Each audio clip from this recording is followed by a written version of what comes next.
Hey guys, welcome back to my channel.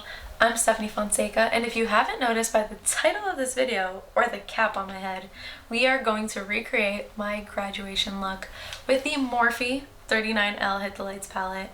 I also went ahead and took to Instagram and told you guys to ask me some questions about graduation, post-graduation, masters, so on and so forth, and we will be answering all of your questions today throughout the video.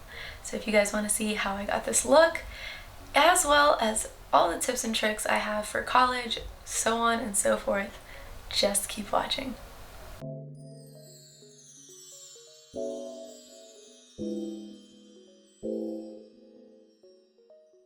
So like in the intro, today we're going to be using the Hit the Lights 39L palette by Morphe, and this palette is completely all-in-one. If you want your colors, your reds, kind of more so earthy tones, if you want your oranges, your highlighters, and then your eyeshadow toppers, including your neutrals, this palette kind of has everything. Today we're going to be recreating my graduation look, and I'm going to also be answering your graduation, college, and grad school questions.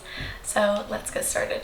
Okay, so now that I have you guys all zoomed in, we're going to go ahead and answer our first question, as well as put the base and start our blending.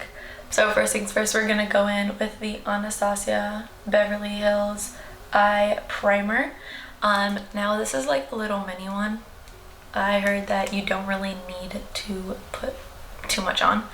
Now we're gonna go ahead, and I'm gonna just do one eye first and then do the other eye off camera, just so that this video is not as long. So we put a little dab on it, and I'm going to just press that in with my finger. I'm also gonna get that right in there. So now that we have our eyelid all primed, I'm going to go ahead, kind of a big fluffy brush, just to blend this all out, because it looks really funny on camera. Okay. So now that we have that all blended out, we are going to go in with my type right here, and we're just going to start buffing this in to our crease. Oh.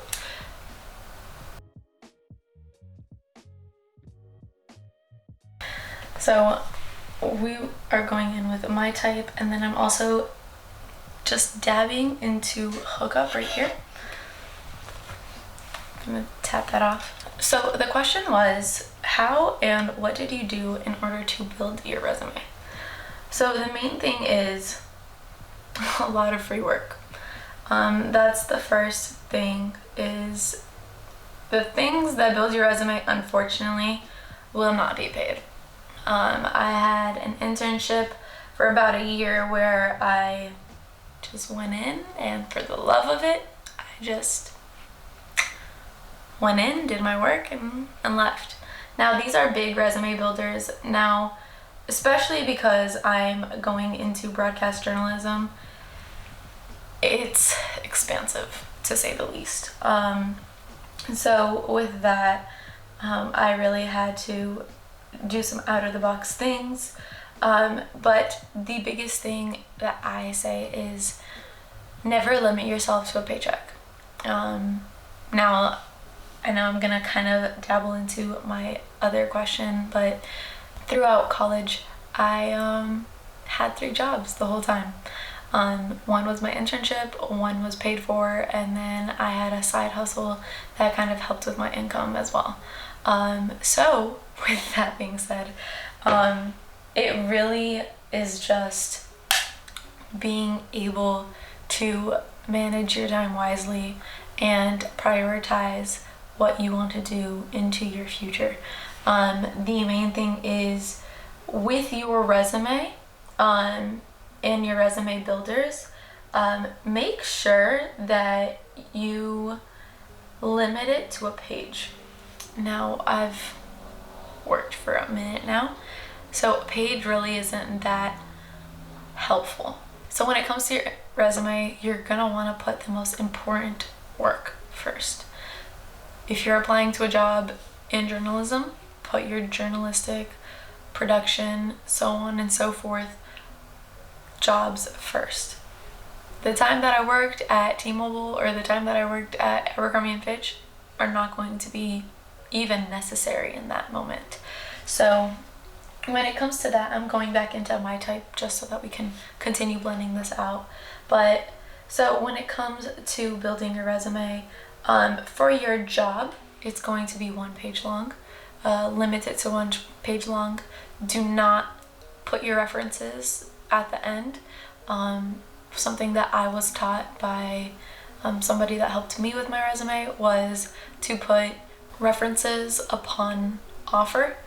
So you don't want to go ahead and give them all of these references because it's just going to create more information on your resume, which isn't really necessary. So at the end of the day, limit your work resume to a page and a half, maybe. Now, for grad school, you're going to want to put all of your work on there because there were a lot of jobs that I had that were managerial type jobs that helped me go ahead and audit a GMAT or my GRE. So that is also a tip for when you are going into grad school. Sometimes due to your work experience, your GRE will and might get waived. So first look into that. I did not take my GRE because I was like, you know, I'm just gonna wait until they tell me that I have to do it. Because why am I going to spend $250 out of my pocket for something that might not even be needed? So yes, that's how I built my resume and what I put on my resume as well. So with all of that, I am now going into my makeout sesh, which is a darker brown, and I'm just going to start popping this in my outer corner. Now, the other question that I had was, how did you decide what you wanted to study and pursue? And to be honest, when I got into college, I was undecided. I had no idea what I wanted to do. I loved biology, but I knew that I did not want to spend 8 years of my life to be a doctor. I liked chemistry, but come on now. So I loved journalism, but it wasn't really at the forefront of my mind because it's just, I love to tell people about information, but I never thought that I could make that my life. Especially when it comes to sports. So how I decided was actually really funny because at my college, FAU, they have a career center where you are able to go ahead and take a vocational test. And with this vocational test, I'm just gonna kind of just swipe this out to the outer part of my eye. So with this vocational test, it kind of gauges on your biggest interests and sees what you would be best to work in. So based on these interests, they're gonna go ahead and, you know, see, I know I'm bringing it in. You want to bring your eyeshadow all the way in because that's really important on how you're gonna make the eye kind of stand out a little bit more. Don't worry, we're gonna go back and like shade it in and fix it all up. I know it looks kind of wonky right now. But once I took this vocational test, it told me that I would be great in business and great in journalism, editing, so on and so forth. So I was like, you know what? I'm going to take my summer classes because at FAU you have to take at least 9 credits in summer classes. So I said, why not, you know? So I took intro to journalism and I took intro or multimedia journalism and intro to business. How that went is I absolutely hated my business class. First of all, my professor was a sweetheart, but I didn't really learn anything. The test was 50 questions true and false. I didn't really learn anything, didn't really get anything out of that, and I was just thoroughly bored in that class. So with that, that's how that went. By the way, right now I'm taking a shader brush and I'm going into my type, which is the lighter shade, and I'm just gonna buff this out and just, you know, smoke it out and blend.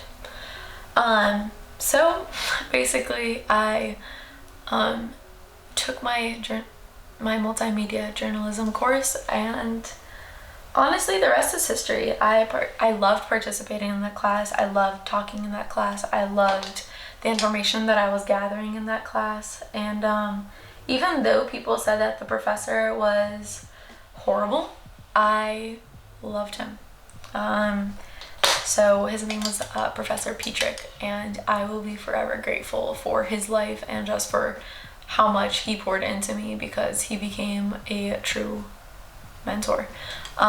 So that's where I kind of spoiled the rest of the story. I took my final, and as I go ahead and hand him my final, he says, I just want to let you know how much I truly enjoyed your presence in my course, as well as I can truly see how, you know, you have a calling for this. And I took that as a sign that this is what I'm supposed to do for the rest of my life. Fast forward a couple semesters, I was taking his broadcast journalism course. I then proceeded to become a mentor in his courses, as well as I would stay way past class in order to finish up, cut, and put together and produce the radio show that we did every single week. What is a tip for someone in college? Undergrad, please. Don't pay attention to what your advisors tell you. Period. One thing that I did do, and it's my most helpful tip, is find a course schedule and all of the prereqs for the courses that you need to take. So the main thing that you would look up is my course schedule, as well as a course flight plan. This course flight plan will tell you kind of a mapped out version of what courses you need to take and when, for, you know, on-time graduation, as well as for your major. So next, you see that it is blended. My eye, I kind of want to make it a little bit darker, so I'm gonna go into whole hookup and makeout sesh together, as well as for real right here. So I'm gonna tap that off, and I'm gonna buff that right here very lightly, and then I'm gonna bring that back down here. Next question is, what is one thing that you believe people should focus on when in school? Main thing, and I will keep that short and sweet. Balance.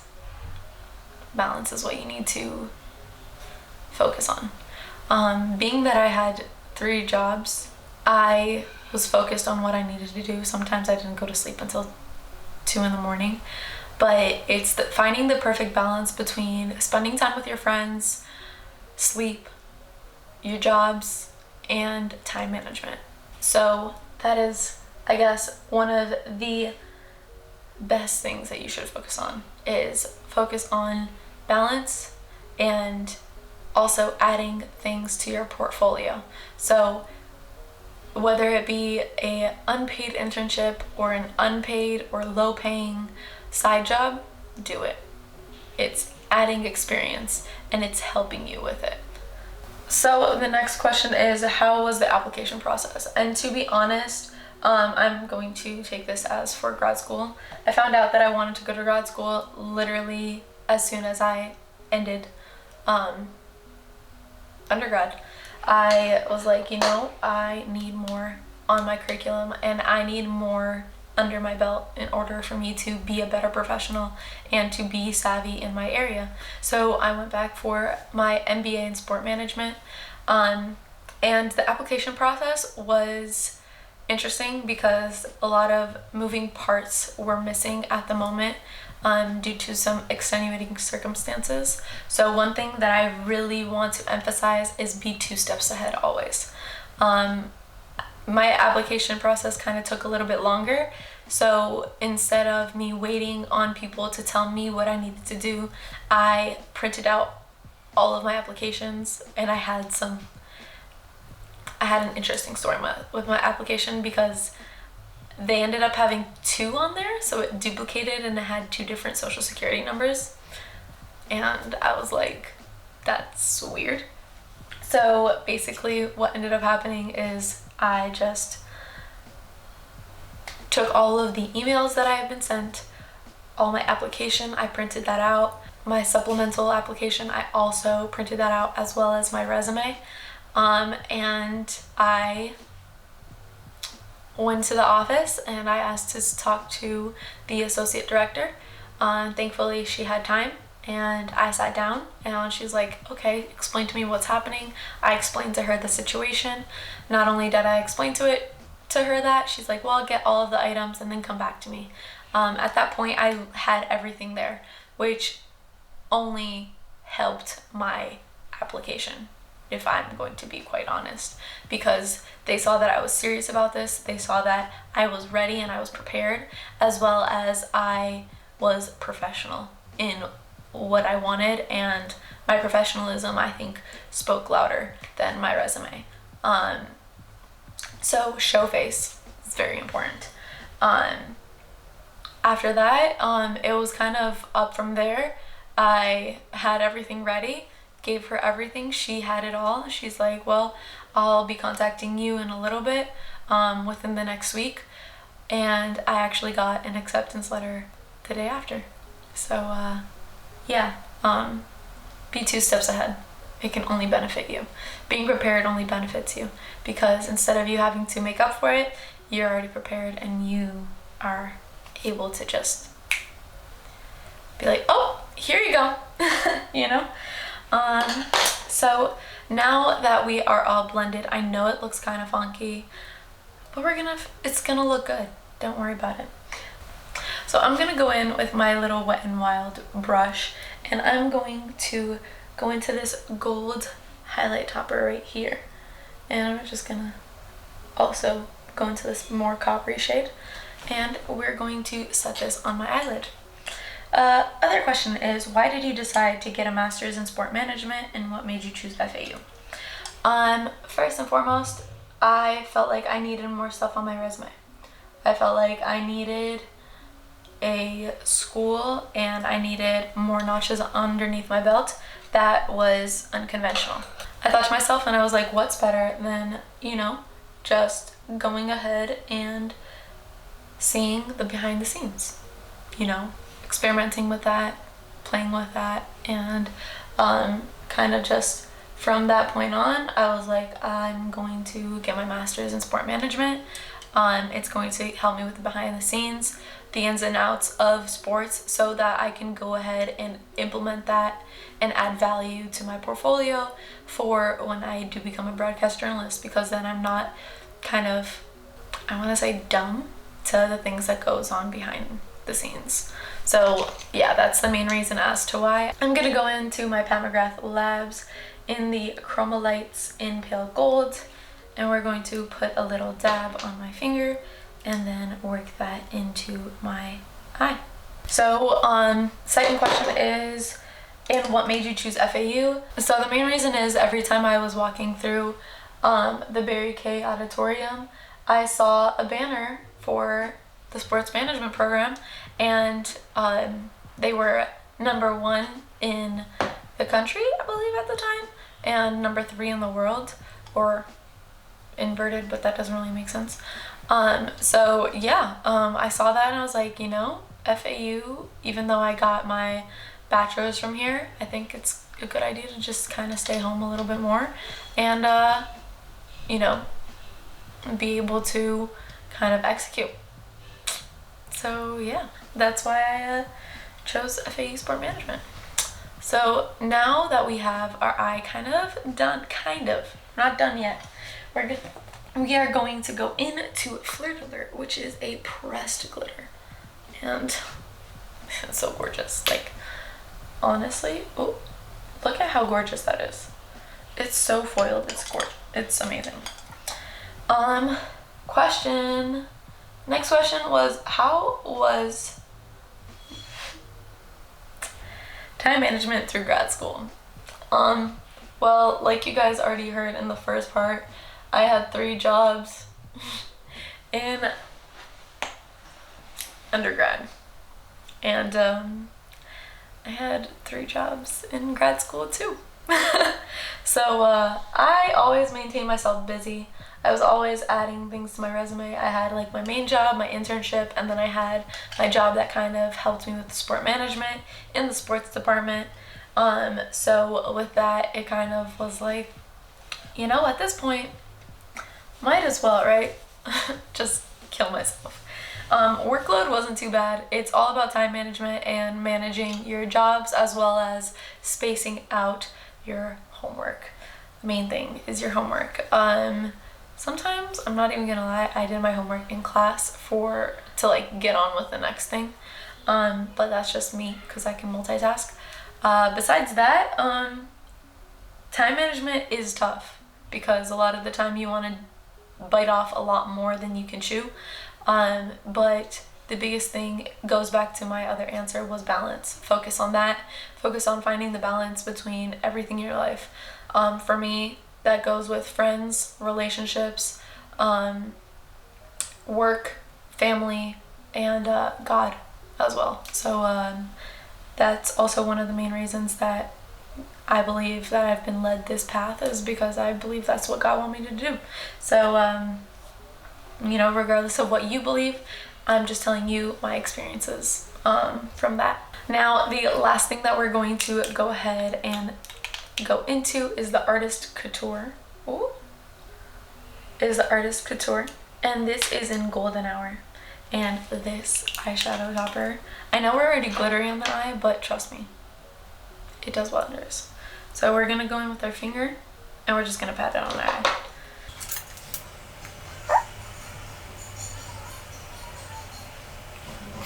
Look at how that just, wow, that's crazy. The last item that we're going to add on to our eyes is the inner corner highlight. We're going to go in. If you do not have this highlighter, get it. If you cannot get it, find it, because it is amazing. And it is the Amorisi highlighter, and it is blinding, to say the least. So we're gonna go into that, and we're gonna pop this in the inner corner, and then proceed with the rest of our questions. But I'm gonna go ahead and spray my brush and wet it so that we can have a more pigmentation, and I'm gonna just go into it. And the question is, how can I fund my master's? And interesting enough, I picked up a job in financial aid, so I actually know that you can fund it with financial aid. You get about up to $20,500 per school year. So I was able to fund it that way, as well as sometimes you can find a graduate assistantship that has a tuition waiver. Some colleges give it, and some universities also have that available. So they cover up to 80% of your tuition, which is an option. Now, financial aid is the main course of action that I decided to take. So let's go on to the next question as I grab this small petite shader brush. There we go. This small petite shader brush, and we're going to buff my under eye, and I'm gonna go into my type and hook up very nicely, and we're gonna buff right here, kind of just connect it. Now the next question that I was asked was, do you feel like your program helped equip you? Now, I'm a firm believer that your program can help you as much as they want, but you have to put in the work. At the end of the day, you truly have to put in the work, and you have to go out and find the jobs. If you think that anything is going to be handed to you, you are completely and utterly incorrect. So that is the main thing about it. Keep that in mind.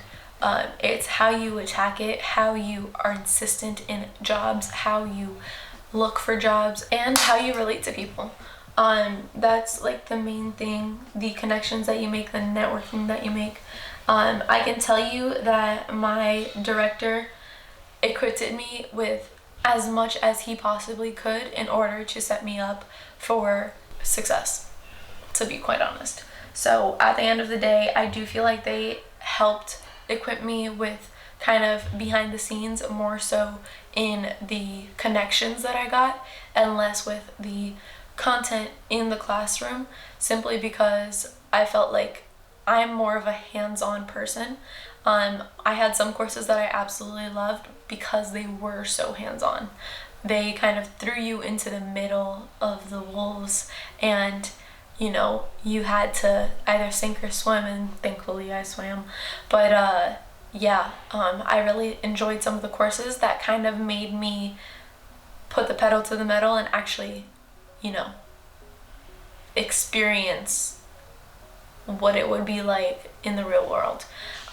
Funny story is, I was riding along with a commencement speaker, and he is highly decorated and an incredible businessman who has also written like 2 to 3 finance textbooks. And the most disheartening moment was I was in finance too. And he said, yeah, I've written so much stuff in my finance books. However, in real life, you don't use 90% of it. Which makes you feel really warm and fuzzy inside, right? But that's where I kind of got off of this principle of, you know, at the end of the day, it's what you do with the experience that you do and with the equipment that they give you. But textbooks are theories. At the end of the day, life isn't based on theory, because if it was, then we really wouldn't have half the issues that we have today. So yeah, I do feel like they equipped me, but you also have to be proactive, and you have to do the work as well. How was it applying to places? So I'm currently still in the process of it. Since we are quarantining, so on and so forth, social distancing. Sorry, I'm gonna get a little makeup removing towel. Since we're like social distancing, and with the whole COVID-19 thing happening outside, or pandemic happening outside, the main thing is nobody wants to hire anybody. So that's the interesting moment that you kind of have to reinvent yourself, especially in the midst of such an unprecedented time, which is extremely important for you to be up on your feet and just quick on your feet, improvise. But application process is really good. You know, applying to places, they're gonna give you opportunities, but the biggest thing is, if you are applying to a place where you are already employed in, say something to your supervisor. Let them put in a word for you, because the biggest lesson that I have learned in all of this is closed mouths don't get fed. So that is one of the things that I found to be the most true through all of this. By the way, I just went into the eyeshadow toppers, and now we're going to just implement this right here underneath the eye and kind of just buff that continuously in. I'm going to go into the Artist Couture shadow as well, and kind of just enhancing right here. So I'm gonna go ahead and do the other eye off camera. I will be right back to answer the remaining 2 questions, and we can do the rest of my face, and then we'll be done. Okay, bye. Okay, so I went ahead and did my eyebrows as well as put some lashes. If you want to know how I do these, you can go to my description box below, and I will link my videos on how I do my lashes and my eyebrows right over there. So I wanted to just go ahead and emphasize we aren't going to be using any eyeliner today. However, one main thing that I do is I go in with the Fenty Beauty Fly Liner in Cause I'm Black. And I just tightline the beginning of my eye just to make it look seamless into my lashes. Last but not least, we are going to grab a little cream shader and we're going to go into the Fenty Beauty Sandcastle. Yeah, Sandcastle. And we're going to hit our brow bone ever so slightly. Now that we have our eyes all done, we are going to do the rest of our face. And with the rest of our face, we have 2 more questions that we will be answering as well. So first things first is we're going to go in with my Pores No More Dr. Brandt primer. I absolutely love this primer. It is my holy grail.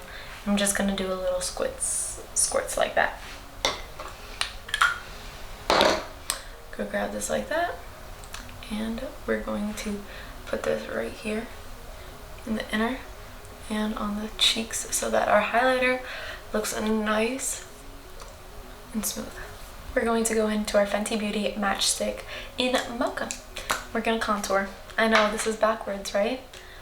But trust me, this is the way that Scott Barnes does his makeup. And so, if he does it, I do it. So, if you don't know what I'm talking about, I'm going to link it down below to Tati Westbrook getting her makeup done by Scott Barnes, and it really just gave me a lot of insight.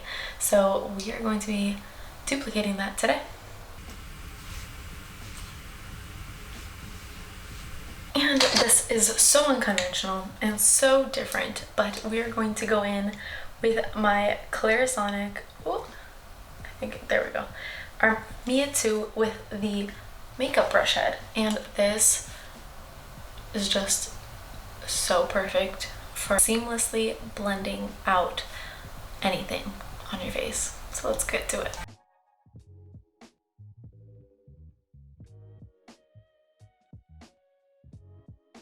So with all that being done, the next thing that we're gonna go into is my Dior show.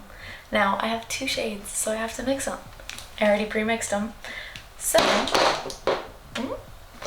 we're gonna go in with the Dior show mixture that I already did, and this will be in my up and coming Amazon favorites. But I mixed shade 4W and 2W in the Dior show backstage. The Dior Backstage Face and Body Foundation. So we're going to spritz a little bit of this on the back of my hand. It is very liquidy, just want to let you know that ahead of time. And we're going to buff this into my face. With that, we're gonna go on to our next question, and that is, I hear it's impossible to work during grad school. Is this true? I would say impossible, no. That's completely false. Especially for me, I was in an MBA program that had, I want to say 85% of the people were working professionals. So it is not something that is not common. It is something that you can do. I balanced 3 jobs. Now that's because I also had I want to say I was blessed to have an amazing, I also want to say that that's because I have an amazing workplace that I absolutely love and that are very, very understanding, because sometimes there were some conflicts in between jobs. Like there was like an event that happened on this day at this time, so on and so forth. So like they were very good in working with me, as well as being able to work through those kinks. So I think that's very important in a work environment, especially when you're working through grad school, that they can understand such things like that. However, it is not impossible, and I know many people besides myself that did work all throughout grad school and were able to, you know, come out with their degree at the end of the 2 years. I did go into a 2-year program, so it is completely possible and you are able to do so. And our last question is a PhD worth it? And I know exactly who asked me this, and to be quite honest, it depends what area of work you are going into. I feel like there are a lot of areas that you do not need a PhD, like unless you're going to become a doctor or a lawyer or so on and so forth. I don't think it's necessary for you to get a degree in to get your PhD. Of course, unless you want to, like, you know, discuss theories and become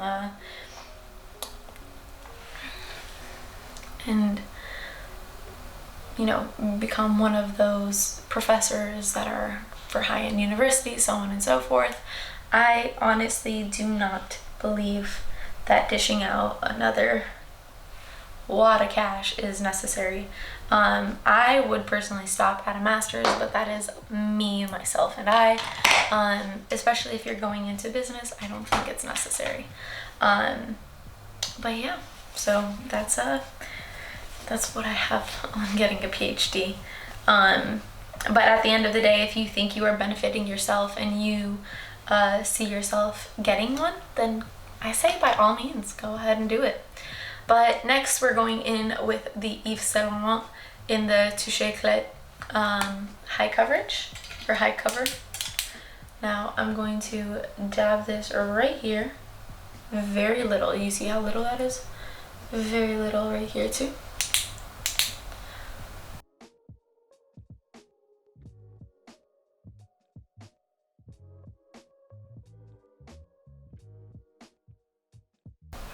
Because we're going to go in with another concealer after this.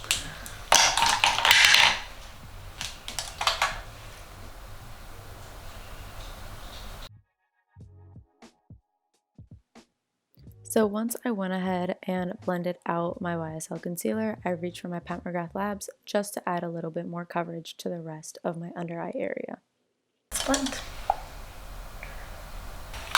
Next up, we're going to come in with our Pat McGrath Labs and set our under eye.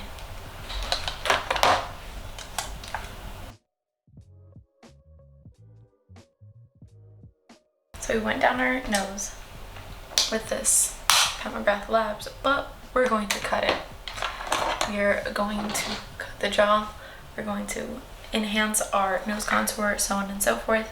And we're going to go in with the Jeffree Star Cosmetics setting powder in Topaz. And we're going to cut this.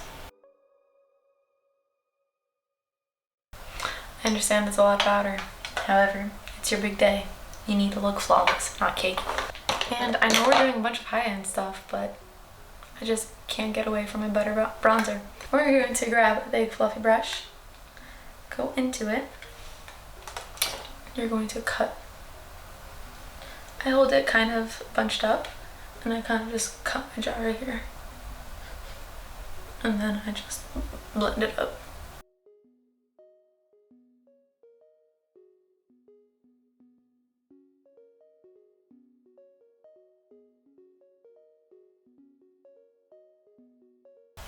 So with that, we're going to go ahead and buff and blend the rest of this.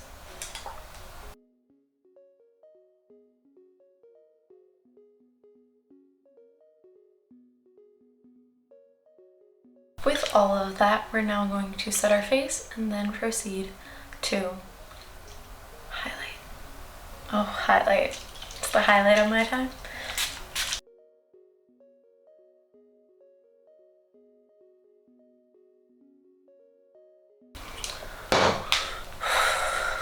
I'm gonna let this dry off. And then we're gonna go in with all the highlighters that I use. And I know it's a lot, I'm sorry, but it's just how it is. Before so, we're going to tap very lightly, I'm gonna go into my Anastasia Beverly Hills Blush Trio in Peachy Love.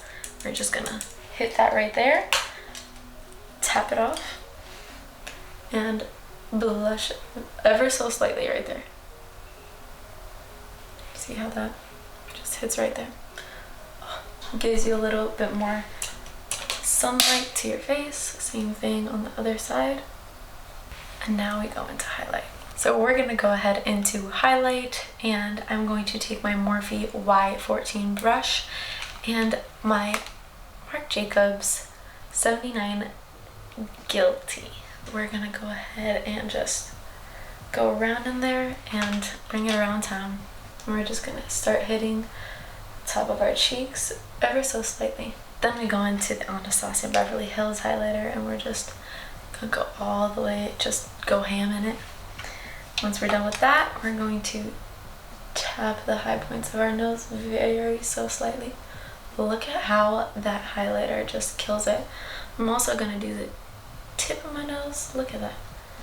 Blinding. Hit the Cupid's bow. And if you thought that was it, I'm sorry to tell you that it isn't.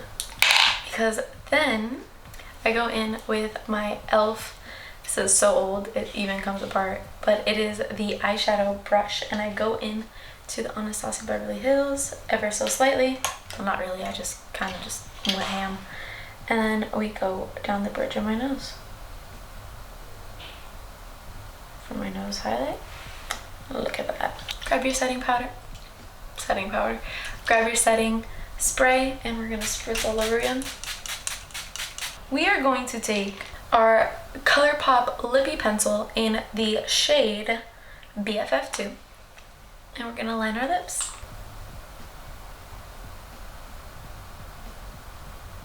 And our last order of business today is going to be getting the Pat McGrath Labs In Flesh Fantasy, and we're going to gloss our lips. You thought we were gonna go for a matte lip?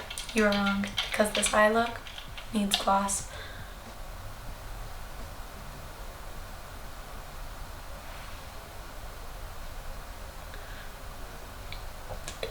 Blot it a little bit. So there we have it. I put my hair down, and we have the fully recreated graduation look. I hope you guys understand it's a really neutral look, so you can pair it for any occasion, for any situation, and I hope you guys thoroughly also enjoyed the tips and tricks, and I hope it helps you in your future endeavors, whether it be college, post-grad, or even master's and PhD. So I hope this all helped you very much so. Do not forget to like and subscribe down below. Stay safe, stay healthy, and I'll see you guys in the next video. Bye.